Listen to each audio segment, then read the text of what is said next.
Members, we will now recess the regular session to convene the first extraordinary session.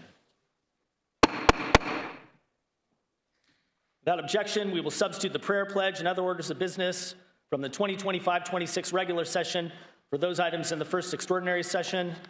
Our Speaker is asked to address the body.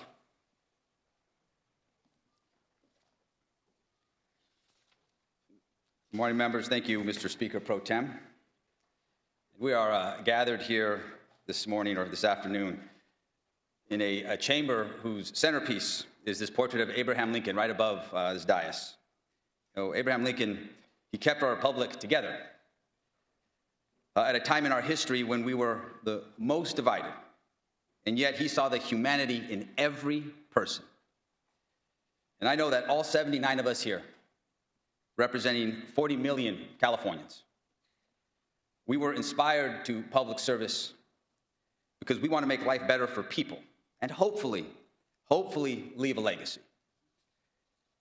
You know, this year, our focus is on the cost of living and housing and other issues that deserve our urgency. As they said in December at our organizational session, our constituents, they don't feel that the state of California is working for them. And their primary concern is the cost of living here at home. We all know that because we hear it. They're telling us repeatedly. So our task is it's urgent and it's clear to make life more affordable for every resident of our state. Of course, we will face challenges that we didn't know were coming, like the horrific fires in Los Angeles. And unfortunately, we know that more challenges will come. And these are times when we must come together, find consensus, not rush to social media to point fingers. Our job, above all else, is to protect our residents, whether the threat is wildfires or other natural disasters, or threats to their civil liberties and freedoms.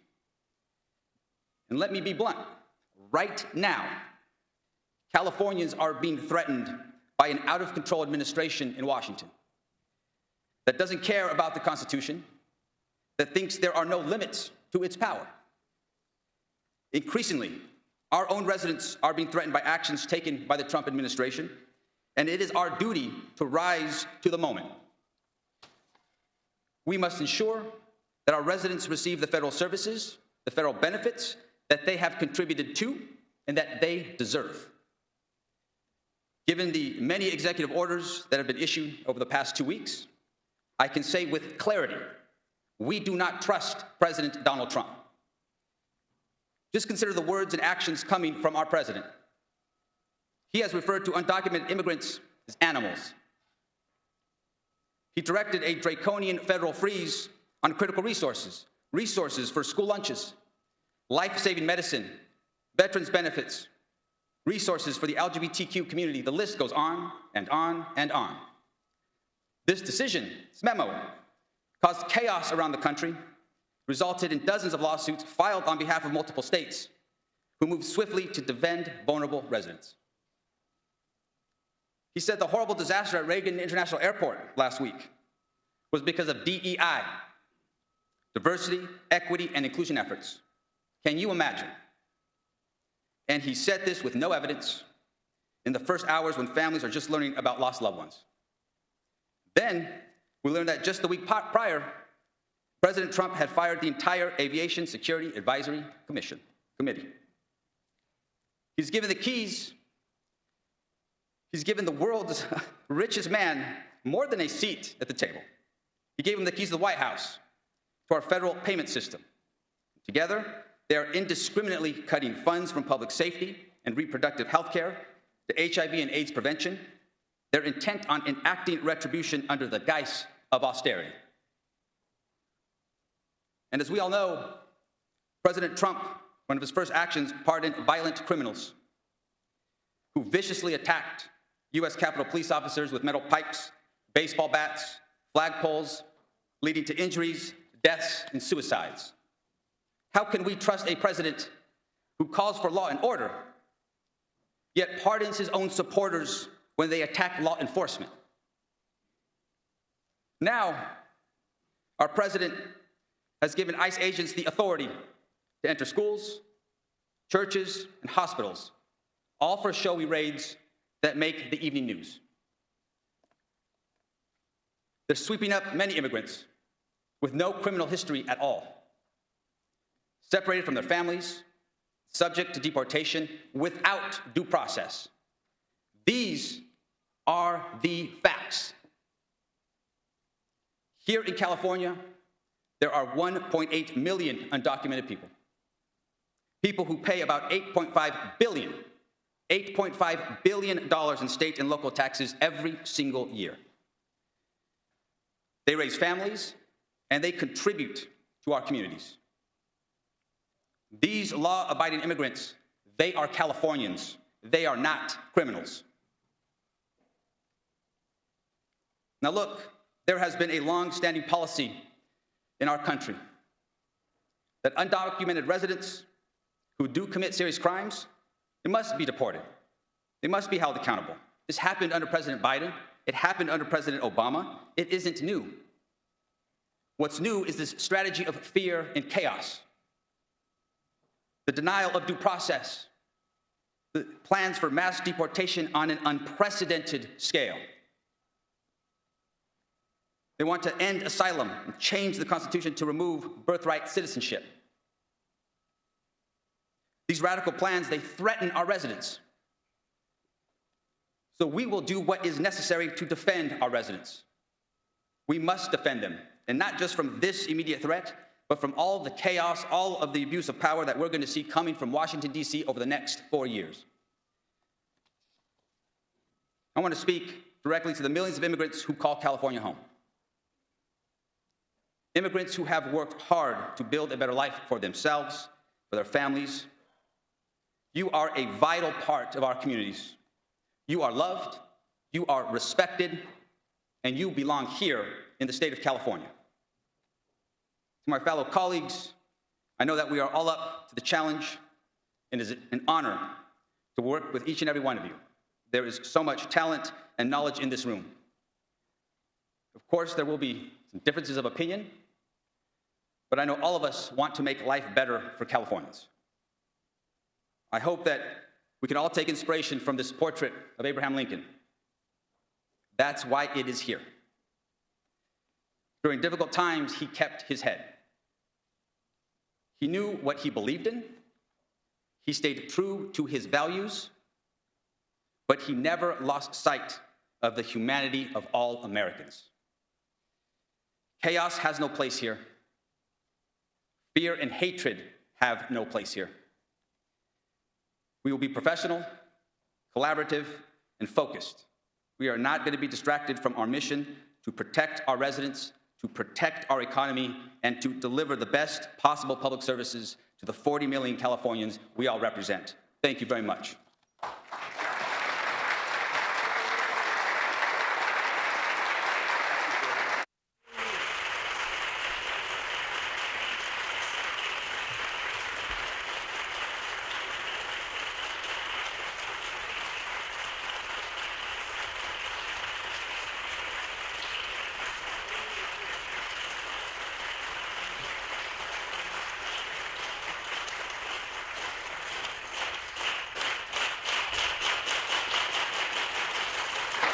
Thank you, members.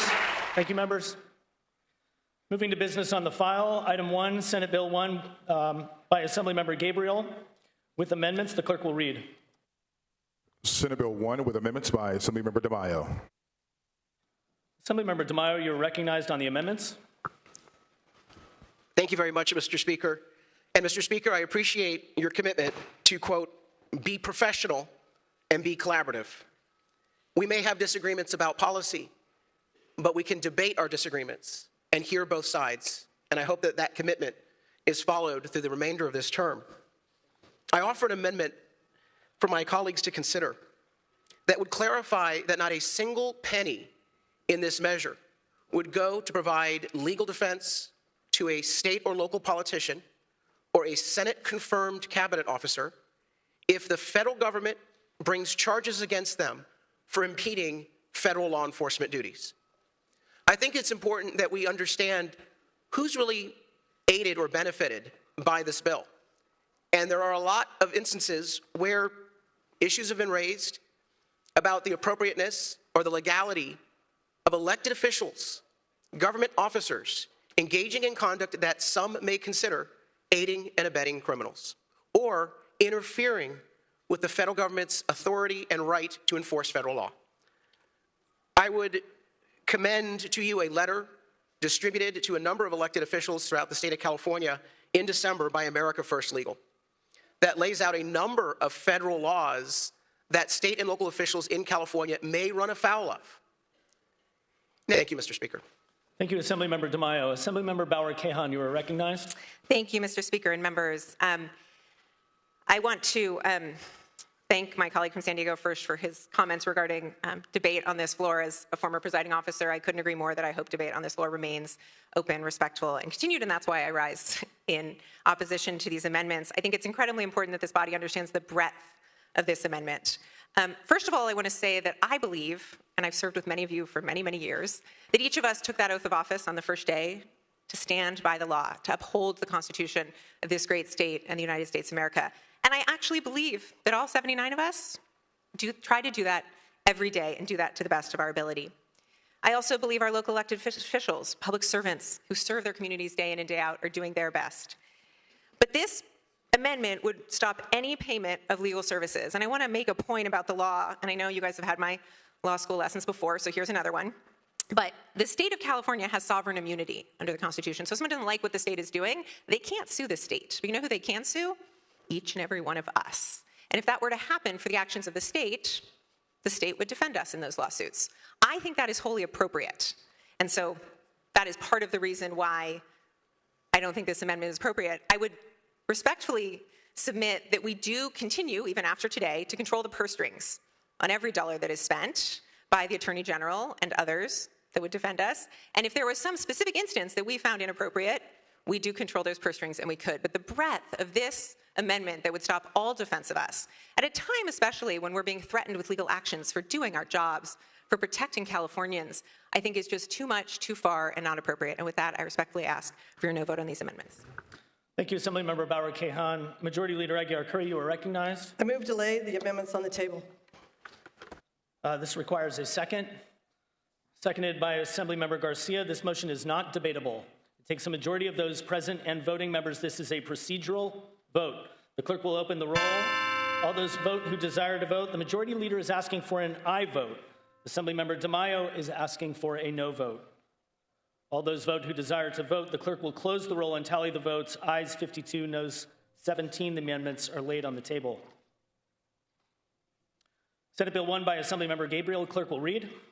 Senate Bill 1 by Senator Wiener and others, an act relating to the state budget, making an appropriation therefore to take effect immediately. Budget bill. Assemblymember Gabriel, you may open. Thank you very much, Mr. Speaker. I rise to proudly present SB 1, which authorizes funding for the Department of Justice for litigation involving unlawful or unconstitutional actions by the federal government. Let me be clear. While we always hope to collaborate with our federal partners, we also have a responsibility to protect California taxpayers and to defend the fundamental rights of all Californians.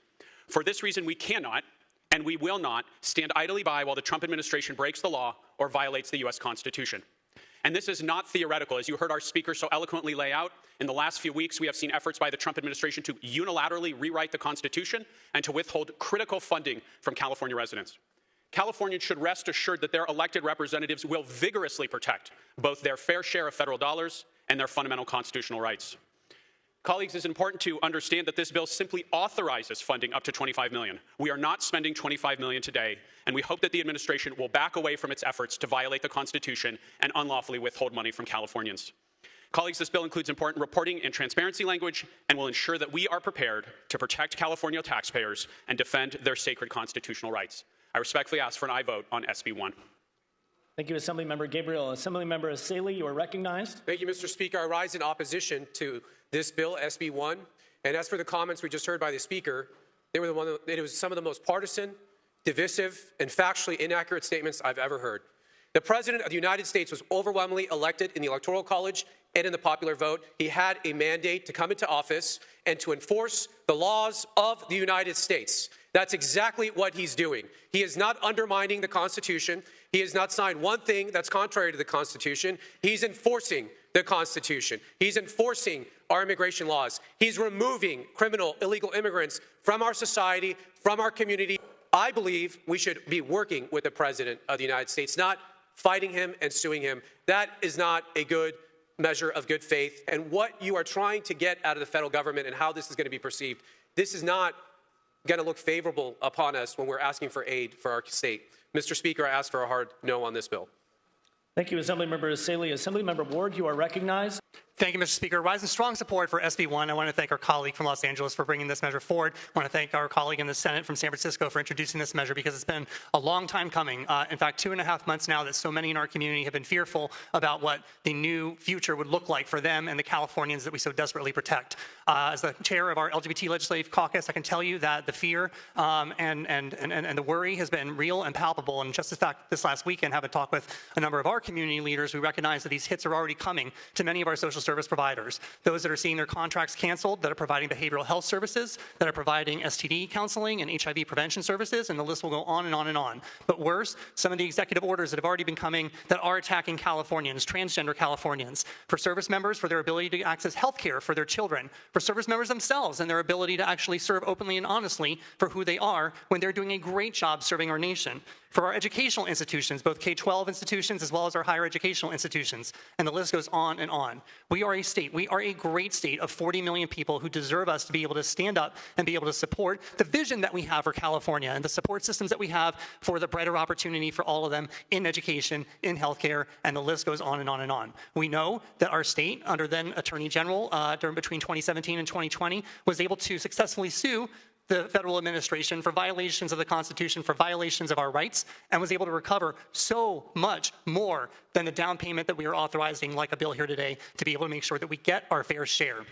I'd be remiss if we don't use every opportunity to remind all Californians that we are a donor state, that we send so much more to the federal government than we get back in resources. And so just remember that as we are voting on SB 1, because we are fighting here for our fair share, we're fighting to be able to protect our vision, and we're fighting to make sure that the effects, the negative and harmful effects that I had heard referenced earlier as being positive effects, they could be anything further from the truth. They are divisive, they are hurtful, they sow chaos, and they will ultimately set us back in a free and an honorable society I think that we are all trying to be able to promote.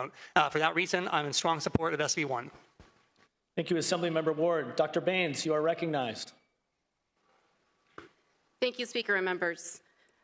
When this bill was first put forward, I had real questions about whether we were responding to a serious threat or simply trying to score some cheap political points.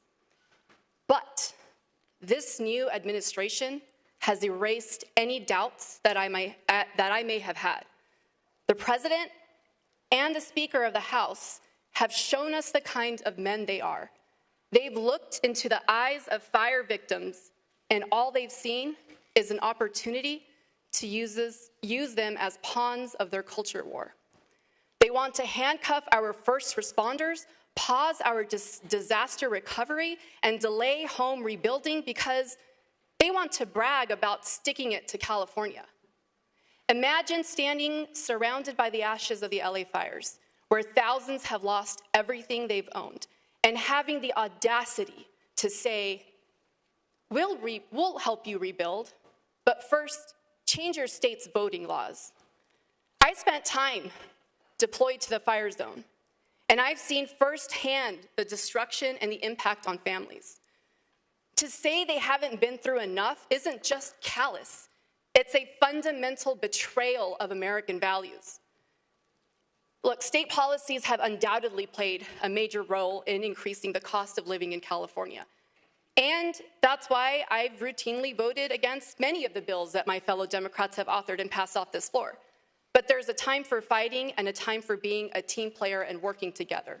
Whether homes are burning in a blue or a red state, the American people need to know their government is capable of working instead of fighting.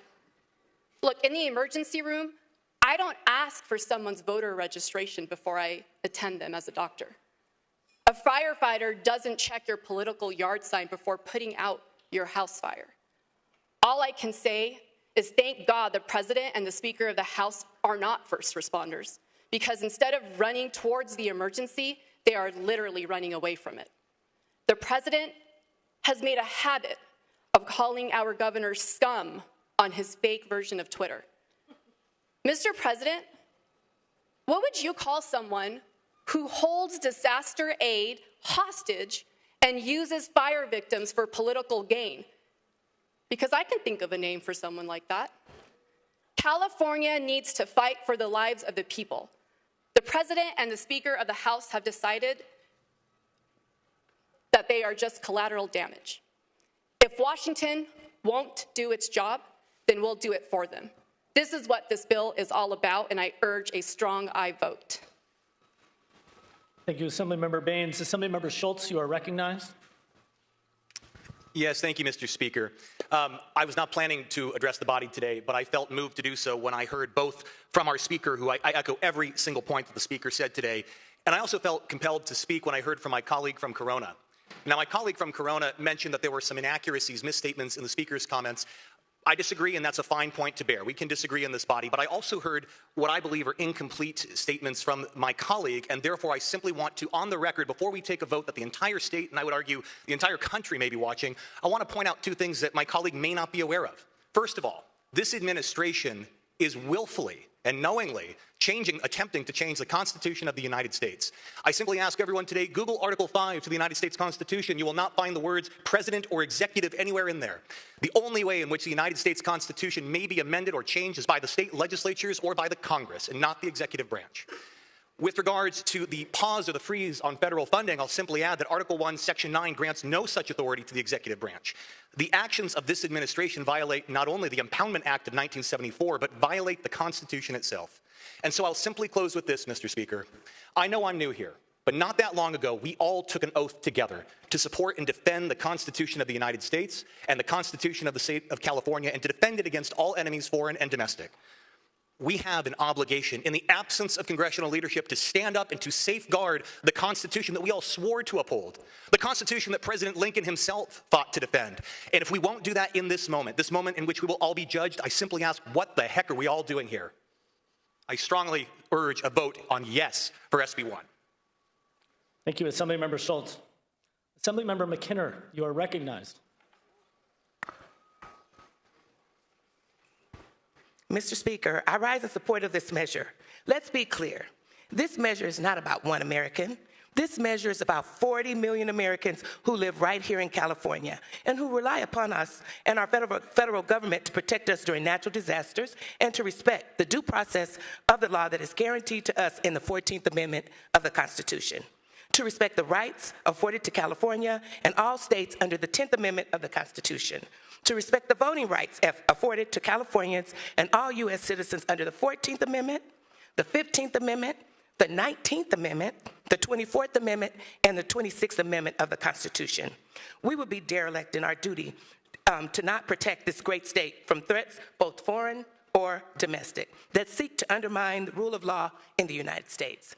The destructive chaos from this administration in just the last 72 hours is proof that these funds are needed to protect vulnerable Californians. I received panic phone calls from constituents last week fearful of the housing choice vouchers funds that their family relies upon to keep them from becoming homeless had been canceled and asking for help to pay February's rent. I received panic phone calls from landlords that receive housing choice vouchers asking if they will be paid this month and how they will pay their mortgage or their property if federal housing programs are suspended or eliminated.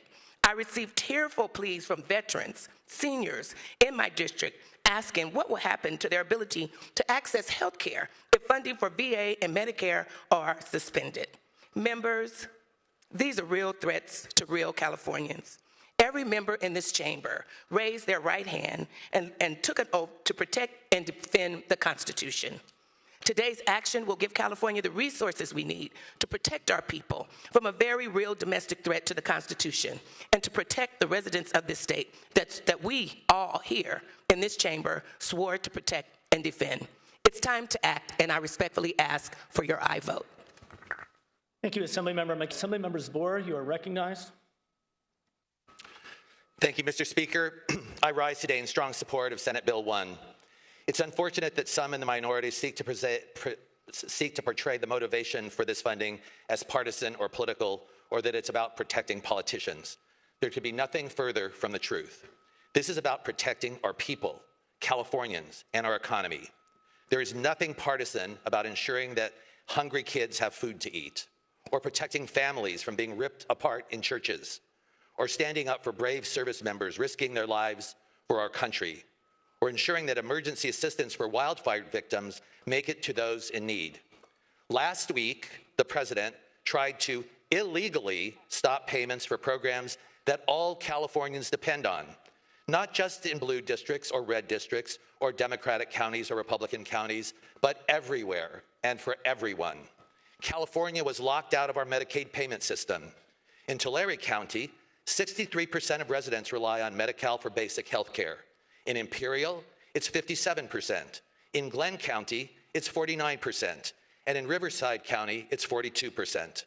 Across the state, critical services were threatened.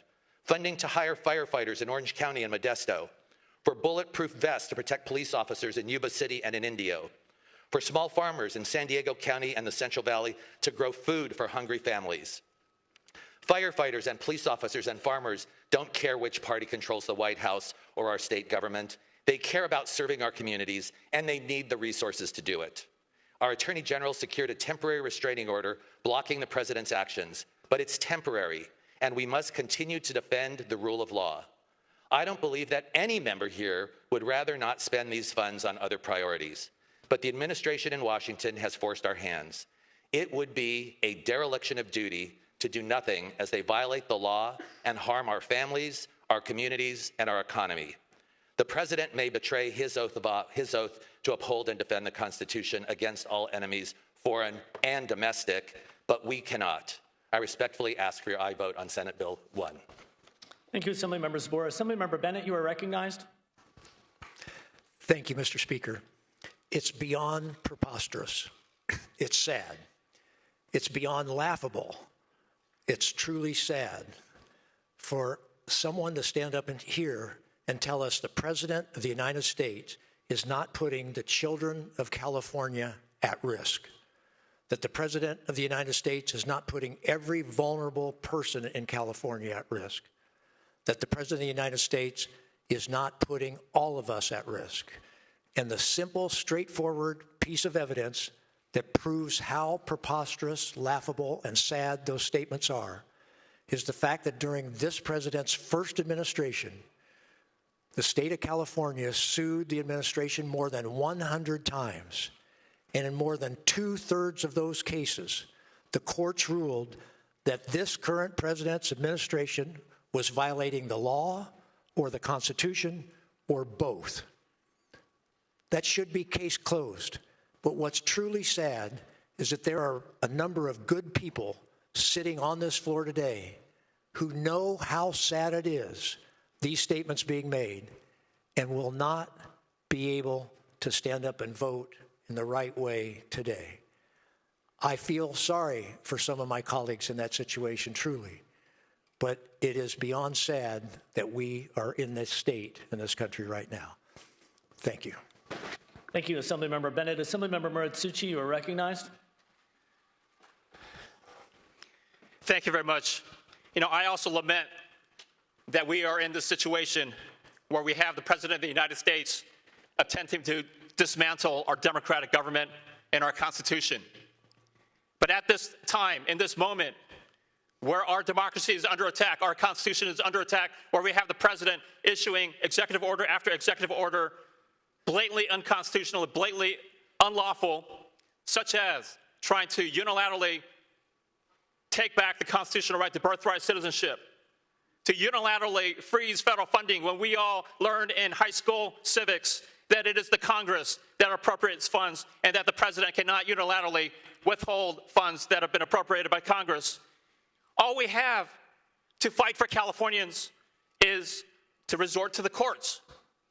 And we hope that our courts will uphold the Constitution and our laws when our president and the Republican majority in Congress are failing to do so. That is why this measure is necessary, because we only have the courts to uphold our Constitution and our laws. As chair of the Education Committee, I have been focused on his actions attacking public education. And I just want to emphasize again how this measure is necessary to ensure that federal funds continue to support our most vulnerable students. Our biggest sources of federal funds for public education are Title I for low-income kids and special education. Those low-income kids that rely on Title I funds, those special needs kids that rely on federal funds, those are Republican kids, Democratic kids, independent kids. They are California kids. And that's why this measure is necessary, because it's not our fault that the president or the Republican majority in Congress is not defending the Constitution and upholding the laws of our country. And so that's why it's incumbent on us to fight back, to defend the Constitution and the laws of the United States of America. Thank you, Assemblymember Atsuchi. Assemblymember Schiavo, you are recognized. Good afternoon, colleagues. As someone who proudly represents a purple district, and where about half of my constituents voted for our current president, one thing is clear. They did not vote to make life less affordable, or for their hard-earned tax dollars to be stolen by the federal government, risking vital services that are a lifeline for so many. That's why this is so alarming that last week we learned that our hard-earned tax dollars, as a donor state that pays more in federal taxes than we get back, billions that California sends to the federal government with the expectation that they will continue to be sent back to us for critical programs and services, were being withheld. This is in an act that my dad, in his brilliance, would call ass backwards, where you freeze funds and then you look into whether or not it's wasteful. I don't think kids' school lunches, what may be the only meal that they eat in a day, is wasteful. I don't think that Meals on Wheels, the only meal that seniors may be getting, is wasteful. So let me be very clear. This is an attempt to steal our money. It is unconstitutional, and we will not let it stand. It is Congress and not the president, as we've heard today, who has the constitutional power to approve spending. As an assemblywoman, I took the oath to protect and defend the Constitution, as we all did. And I promised that I would always fight for my constituents. That is exactly what I will do in this situation that we are faced with today, including the decisive action we're taking here to vote for both of these bills.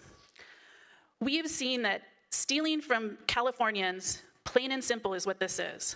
Withholding our hard-earned tax dollars and other actions currently being taken by this administration means our groceries and other day-to-day expenses will increase.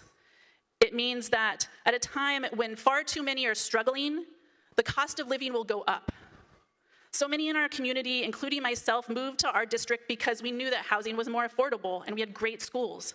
But when our tax dollars are being withheld, it means taking away housing people can afford, pushing people into homelessness. It means slashing school funding for students who we need to invest more in and not take away from. So kids are going to lose teachers and neighborhood schools will close. We'll lose social workers supporting our kids in the middle of a mental health crisis. We will lose meals that fill empty bellies, and kids' safety will be threatened. It means cutting services for victims of crimes, those escaping human trafficking and domestic violence will be left without a van to pick them up, without a shelter to escape to, without a stable housing that will stabilize them and their families. And I know this because the domestic violence shelter in my district right now is trying to figure out how they're going to survive if they lose federal funding. That's what I spent the last week doing, was talking to law enforcement in my district, the chamber, talking to businesses that are the safety net in our community, providing seniors meals, providing schools after-school programs. They all are scared. This is not a drill. The actions being taken by this administration are threatening our state, our city and county budgets that fund our law enforcement, in turn are threatening our families and our community safety. If they are successful, if this administration is successful in taking billions and billions of dollars from our state, we cannot fund these important programs ourselves, even if all of that funding is restored. As the chair of the Military and Veteran Affairs Committee, representing a large veteran community, I spoke with veteran organizations who said they will not be able to pay rent if these funds disappear for hundreds of veterans. They will only be able to make the next payroll, meaning mental health services and other services, completely disappear for veterans. And we know that people relying on the GI Bill right now, because of hiring freezes, have not gotten their bill to pay for rent. And it's the 3rd, and rent was due on the 1st. Just, if I may, one more thing. This is the human and financial cost of the illegal and unconstitutional actions. This action today to stand up to protect our tax dollars and our pocketbook and our safety is why I'm supporting these bills. Thank you, Assemblymember. Thank you. Assemblymember Berman, you are recognized. Thank you, Mr. Speaker. I wasn't really preparing to speak on this bill, but the gaslighting that we've heard on this floor has been staggering. One colleague mentioned, sort of with disdain, using taxpayer-funded lawyers to defend what officials in government do. Another colleague laughingly claimed that President Trump hasn't done anything illegal in his first 2 weeks in office, hasn't done anything unconstitutional. But the reality is just one of the 2 lawsuits that California has already brought against this administration perfectly exemplifies why both of those statements are so amusingly wrong. And that was when, in his first day in office, President Trump tried to unilaterally strike from the Constitution the 14th Amendment. And a lawsuit was brought by a government, a lawsuit was brought by California, and President Trump, using his high-paid government lawyers, tried to defend his obviously unconstitutional action. And don't take my word for how unconstitutional that action was, because here is what the judge who was appointed by the obviously woke liberal Ronald Reagan put it when he was discussing how ridiculous and illegal President Trump's executive order was. U.S. District Court Judge John Kufner wrote, quote, "I am having trouble understanding how a member of the bar could state unequivocally that this order is constitutional. It just boggles my mind. I've been on the bench for over 4 decades." Mr. Saley, state your point of order. Your point is well taken, Mr. Berman. Permission to read, Mr. Speaker. Is there an objection to reading? Just a moment, Mr. Berman. Please.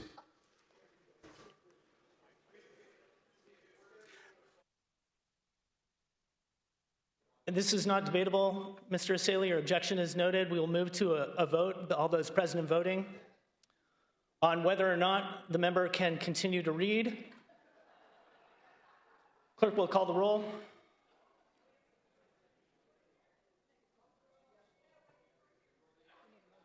Majority of those present and voting. Clerk will call the roll. All those vote who desire to vote.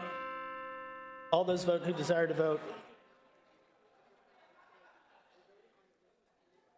You're voting on the motion to permit Assemblymember Berman to read in his comments. Clerk will close the roll. Ayes 58, noes 4. The objection fails. Mr. Berman, you may read. Thank you for the permission to read, Mr. Speaker. Why don't I take it from the top? Once again, for those who might not have caught it, this is U.S. District Court Judge John Kufenauer, appointed by that woke liberal President Ronald Reagan, in declaring why President Trump's executive order on his first day in office was so obviously unconstitutional. And I quote, "I'm having trouble understanding how a member of the bar could state unequivocally that this order is constitutional. It just boggles my mind. I've been on the bench for over 4 decades. I can't remember another case where the question presented is as clear as this one. This is a blatantly unconstitutional order." That was one of the 2 lawsuits that California has brought so far. The other lawsuit, as a lot of my colleagues in the chamber have spoken to, was President Trump's executive order to freeze $3 trillion in federal funding. And it was mentioned on the floor, why are Democrats only defending Democrat voters? Why are Democrats only defending voters who voted for Kamala Harris and not those voters who voted for Donald J. Trump? Well, let's talk about some of the programs that President Donald J. Trump wanted to cut. He wanted to cut the Staff Sergeant Parker Gordon Fox Suicide Prevention Grant Program. He wanted to cut VA homeless provider grants, VA supportive services for veteran families programs, legal services for veterans grant programs, state veterans home care, payments to states for programs to promote the hiring and retention of nurses at state veterans homes, and veterans cemetery grant programs. Those were the programs that President Donald J. Trump tried to cut for Californians. And I assure you that not every Californian that utilizes those programs voted for Kamala Harris. I would be willing to bet that a majority of them voted for President Donald J. Trump. But those are the constituents, all Californians are the constituents that we have an obligation to defend on this floor. And that is exactly what we're doing. It is clear and obvious to anybody who's really being honest with themselves that California has an obligation to defend its citizens from federal overreach from any presidential administration. And we are in a clear threat from this one. So I think this is a small amount to pay, and we've seen from 4 years ago how much money California taxpayers, save from these lawsuits against federal overreach by the Trump administration. So that is why, for those interested in a return on investment, so those interested in fiscal financial policies, this is an obvious investment to make. I strongly encourage your support for SB 1. Thank you, Assemblymember Berman. Assemblymember Bauer-Kahan, you are recognized. Thank you, Mr. Speaker and members. I rise in support of SB 1. You know, this debate started with our colleague from, I want to say Corona, but I apologize if I'm misstating where you're from, our colleague from Corona saying that we should work with the president. So I want to start by saying I would love nothing more. I would like us to all be united in taking care of Californians. To me, this is not about fighting any president. To me, this is about delivering for the people of California. As many of you know, I'm the granddaughter of immigrants who fled a fascist regime, and they taught me a love of democracy that is so deep in me that I believe in states' rights with everything I've got. I ran for office, in fact, 6 years ago, because I understood that when you disagree with the federal government and you need someone to stand up for the people of the state, it's the state government that will do that. That's our job. That's how our country was built. And it's beautiful. It's beautiful in times when I agree with the federal government. It's beautiful in times when I don't. It is the checks and balances that keep us safe and that prevent the kind of horrors that my grandparents experienced. And so, you know, as was mentioned by our colleague from Palo Alto, and I have to say I agree with everything he said, as usual, 2 lawsuits have been filed. In both of those lawsuits, judges believe the law has been violated, but there's no question that attorneys and members of the bars could easily argue that the law has been violated. No lawsuits will be filed by the Attorney General of this great state unless the president violates the law. And when he does so, or anyone does so for that matter, because by the way, the Attorney General files lawsuits against people other than the federal government, it is absolutely the role of our Attorney General to do that, to protect us. That's his job. That's why we elected him. And so it is truly with gratitude that I've watched him do that. As you heard, both of the lawsuits filed, the one where the president has tried to unilaterally amend the Constitution, which is clearly not lawful, and the other where he tried to take funds away from every Californian, were lawsuits that were wholly appropriate. And so I trust him to continue to do that and to protect the Californians that we were brought here to represent. And so I am so grateful to appropriate these funds to make sure that he does uphold our democracy. And in so doing, he will protect the Californians, the veterans, the seniors, the unhoused, the people who need the resources that the federal government has tried to take, the victims of the fires in Southern California. He will fight to make sure those FEMA dollars come to California if he needs to. And that is what we need him to do, and that is why we are sending these dollars. And it is critically important we do this, and I wish we could do it in a bipartisan way, because at the end of the day, I also represent a district that is purple and has plenty of people who don't vote for me. But I know those people need me to stand up for them just as much, and they need their Attorney General to stand up for them just as much in order for our democracy to be strong, our communities to be strong, our economy to be strong. And I know that that is what will happen in the years that come. And with that, I respectfully ask for your aye vote. Thank you, Assemblymember Bauer-Kahan. Mr. Kalra, you are recognized. Thank you, Mr. Speaker. You know, I wish we had the luxury of taking a step back. I reminisce of the days of bipartisanship in the manner we had during, frankly, the first Trump administration. Didn't always agree on things, but there was still this desire to see how we can move California forward, even if we didn't agree on every issue. We have history as an example this time around as opposed to the first Trump administration. The first Trump administration, yes, we did spend several $1 million with over 120 lawsuits. Now, we didn't want to bring any lawsuits, and the reality is we won over 2/3 of them. A lawsuit won't even be heard unless you have standing, which means the administration was bringing the fight to us, and we had to defend California. We had to defend our people, regardless of what their political party is, regardless of what they do for a living, regardless of whether they were rich or poor. This time around, we have the benefit of hindsight. We have the benefit of not only what we went through the first time, and by the way, that $6 million or so investment with 120 lawsuits brought back many billions of dollars back to Californians. This time around, the hostility that the president is showing towards us is even greater. And the reality is that there are words and there are actions. We know, as elected officials here, trying our best to represent Californians, we want to believe the words of the president. But our history teaches us that we have to be prepared for him continuing to bring the fight against us here in California. This is not, as other colleagues have said, something that we choose to do. But the reality is it would be unwise for us. It would be unwise for us to not be prepared and not be prepared to fight. I really do reminisce about the past because the reality is that now we have the opportunity to stand up united to protect all Californians. And I, for one, I'm going to do whatever I can to ensure that our treasury is not being raided by the federal government, to make sure that we can stand up for California values, not the values of billionaires dining with the president in Mar-a-Lago. We need to stand up, and if they're going to bring the fight to us, if the president and his oligarchs are going to bring the fight to us, we got to stand up and fight back. Thank you, Assemblymember Kalra. Seeing and hearing no further debate, Assemblymember Gabriel, would you like to close? Yes, thank you very much, Mr. Speaker. And first, let me thank all the Democratic colleagues that stood up and spoke today. I was profoundly moved by the comments of each and every one of you. I think they made a clear and compelling case for why this is so necessary and why this is so important, why I think all of us are going to be really proud to pass this bill today and send it to our governor to sign it into law to make sure that our attorney general and lawyers can do the work that they need to do. The minority leader suggested that we take a step back, that we look at the bigger picture. And I think that's wise, because I think when we do that, this bill comes down to three things: the U.S. Constitution, the rule of law, and the people of the state of California. A few short weeks ago, all of us stood on this floor. We raised our right hands in front of our loved ones, in front of our families, in front of faith leaders, in front of the people of the state of California, and we swore an oath. We didn't swear an oath to a king. We didn't swear an oath to the President of the United States. We swore an oath to uphold the Constitution of the United States of America. This funding is about upholding the Constitution of the United States of America. This funding is about upholding the rule of law. This funding is about protecting Californians of every background, of every political party, and of every religious affiliation, of every immigration status. It is about protecting the people of the state of California. So I ask all of my colleagues today, stand for the Constitution, stand for the rule of law, stand for your constituents, vote aye on SB 1. Thank you, Assemblymember Gabriel. All debate having ceased, the clerk will open the roll. All those vote who desire to vote.